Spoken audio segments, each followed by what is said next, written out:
வணக்கம். தினமலர்.com மாலை 4 மணி செய்திகள். முக்கிய நிகழ்வுகள். டெல்லியில் ஆட்சி அமைக்க பாரதிய ஜனதாவுக்கு அழைப்பு விட முடிவு. ஜனாதிபதிக்கு கவர்னர் பரிந்துரை. தமிழக உள்ளாட்சி தேர்தலுக்கு தடை கோரி ஹைகோர்ட்டில் பொதுநல வழக்கு. அதிமுகவினர் மீது எதிர்க்கட்சிகள் சரமாரி புகார். வெள்ளத்தில் தத்தளிக்கிறது காஷ்மீர். பலி எண்ணிக்கை 70ஆக உயர்வு. தொடர் மழையால் மீட்பு பணிகளில் சிக்கல். விரிவான செய்திகள். டெல்லியில் பாரதிய ஜனதாவை ஆட்சி அமைக்க அழைப்பு விடுப்பதற்கு ஜனாதிபதியிடம் அனுமதி கோரி கவர்னர் கடிதம் எழுதியுள்ளதாக தகவல்கள் வெளியாகியுள்ளன. டெல்லியில் கடந்த ஆண்டு நவம்பர் மாதம் நடந்த சட்டசபை பொதுத் தேர்தலில் எந்த கட்சிக்கும் தனி பெரும்பான்மை கிடைக்கவில்லை. 28 இடங்களில் வெற்றி பெற்ற ஆம் ஆத்மி கட்சி காங்கிரசின் 8 உறுப்பினர்களோடு ஆட்சி அமைத்தது. முதல்வராக பதவியேற்ற ஆம் ஆத்மி ஒருங்கிணைப்பாளர் அரவிந்த் கெஜ்ரிவால் லோக்சபா பொதுத் தேர்தல் நெருங்கிய நிலையில் 49 நாட்களில் பதவி விலகினார். இதைத் தொடர்ந்து பிப்ரவரி 17ஆம் தேதி டெல்லியில் ஜனாதிபதி ஆட்சி அமல்படுத்தப்பட்டது. லோக்சபா தேர்தலில் பாரதிய ஜனதா அமோக வெற்றி பெற்று மத்தியில் ஆட்சி அமைத்தது. இத்தேர்தலில் படுதோல்வியடைந்த ஆம் ஆத்மி கட்சி டெல்லியில் மீண்டும் ஆட்சி அமைக்க மேற்கொண்ட முயற்சிகள் பலனளிக்கவில்லை. இதையடுத்து சட்டசபையை கலைத்து மறு தேர்தல் நடத்த அக்கட்சி சார்பில் உச்சநீதிமன்றத்தில் வழக்கு தொடரப்பட்டுள்ளது. சட்டசபை தேர்தலில் 31 இடங்களில் பாரதிய ஜனதா வெற்றி பெற்ற நிலையில் அக்கட்சியின் முதல்வர் வேட்பாளராக அறிவிக்கப்பட்ட ஹர்ஷவர்தன் உள்ளிட்ட 3 எம்பியாக உள்ளனர். எனவே தற்போது பாரதிய ஜனதாவின் பலம் 29ஆக உள்ளது. இந்நிலையில் சட்டசபையை கலைப்பது குறித்து முடிவெடுக்கும் முன் தனிப்பெரும் கட்சியாக உள்ள பாரதிய ஜனதாவை ஆட்சி அமைக்க அழைப்பதும் அக்கட்சியை சட்டசபையில் பெரும்பான்மையை நிரூபிக்க கோருவதுமே சரியானதாக இருக்கும் என்று கருதி இதற்கு அனுமதி கோரி ஜனாதிபதி பிரணாப் முகர்ஜிக்கு டெல்லி லெப்டினன்ட் கவர்னர் நஜீப் கடிதம் எழுதியுள்ளதாக தகவல்கள் வெளியாகியுள்ளன. இந்த பரிந்துரையை ஜனாதிபதி பிரணாப் முகர்ஜி மத்திய உள்துறைக்கு அனுப்பியிருப்பதாகவும் கூறப்படுகிறது. இந்நிலையில் இதுபோன்ற நடவடிக்கைகள் கட்சி தாவலுக்கு வழிவகுக்கும் என்றும் எம்எல்ஏக்களை இழுக்க பாரதிய ஜனதா முயற்சிக்கும் என்றும் குற்றம் சாட்டியுள்ள ஆம் ஆத்மி செய்தி தொடர்பாளர் ஆஸ்தோஷ் கவர்னர் நஜீப் ஒருதலைபட்சமாக செயல்படுவதாகவும் குற்றம் சாட்டியுள்ளார்.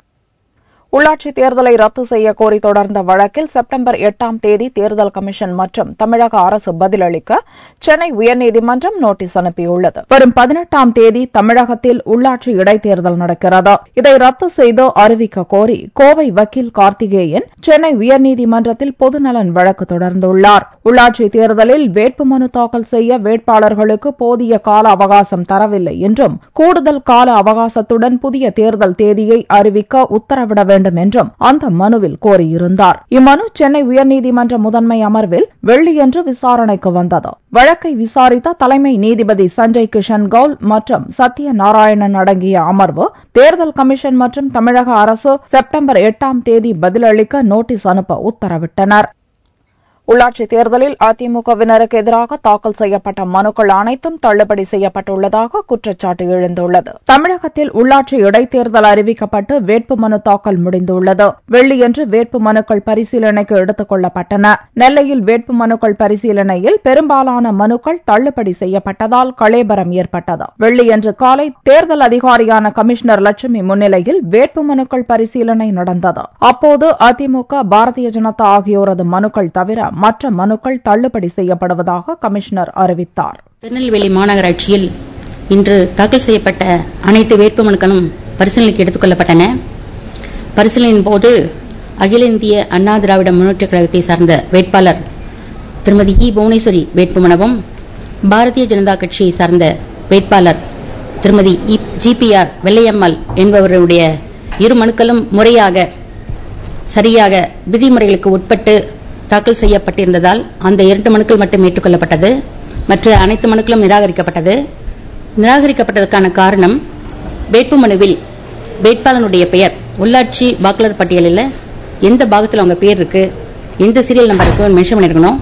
அது தவறா எல்லாருமே தவறா மென்ஷன் பண்ணியிருந்ததுனால அது ப்ரொபோசர் பெயரும் முன்மொழிவருடைய பெயரும் வேட்பாளர் பெயரும் வாக்காளர் பட்டியல் சரியான இடத்தில் இடம்பெறவில்லை, அது சரியாக குறிப்பிடவில்லை என்பதற்காக மற்ற அனைத்து மனுக்களும் நிராகரிக்கப்பட்டது.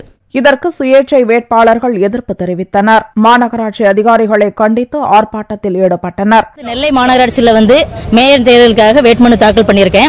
இன்னைக்கு நேற்று மனு கொடுத்துட்டு போனேன். இன்னைக்கு பரிசீலனை பண்ணணும்னு சொல்லிட்டு வர சொல்லியிருந்தாங்க. உட்காந்துருக்கோம். முதல் 4 மனுக்கள் ADMK கொடுத்திருந்தாங்க.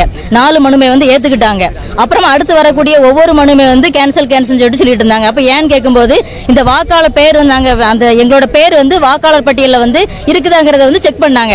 அப்ப இது வரைக்கும் கடந்த ஆண்டு தேர்தல் வரைக்கும் நான் இந்த வாக்காளர் அடையாள வச்சு நான் ஓட்டு போட்டிருக்கேன். ஆனா இப்ப வந்து அவங்க வச்சிருக்க லிஸ்ட்ல வந்து என் பேரு இல்ல. பாகம் எண்ணு சொல்லிட்டு ஒண்ணு சொல்றாங்க. அந்த பாகம் எண்ணில் வந்து உங்க பேர் கிடையாது, நீங்க வாக்காளர் பேர் வந்து உங்களுக்கு இல்ல அப்படின்னு சொல்லிட்டு கேன்சல் பண்ணிட்டாங்க.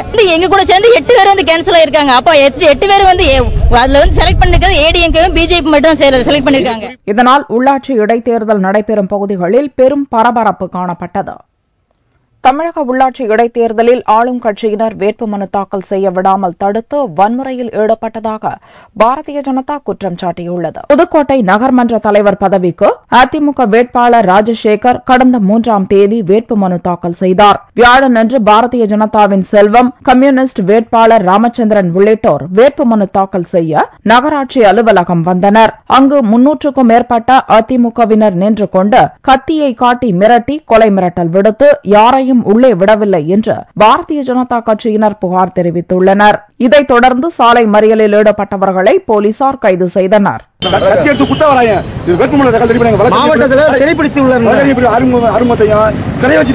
மிகப்பெரிய அராஜகம் நடந்தது. காவல்துறை வேடிக்கை பார்க்குது. காவல்துறை ரோட்ல 10 பேருக்கு பாதுகாப்பு காவல்துறை, கைது பண்ண வர காவல்துறை, உள்ள குண்டர்கள் ஆட்சி நடத்துற அதிமுககாரங்க வந்து ஏன் நடவடிக்கை எடுக்கல? இது அரச ராணுவ ஆட்சியா, சர்வாதிகார ஆட்சியா, ஜெயலலிதா ஆட்சியா? யாரும் போட்டி போடக்கூடாதா? நாட்டில் யாரும் தேர்தல் வேட்புமனு தாக்கல் பண்ணக்கூடாதா?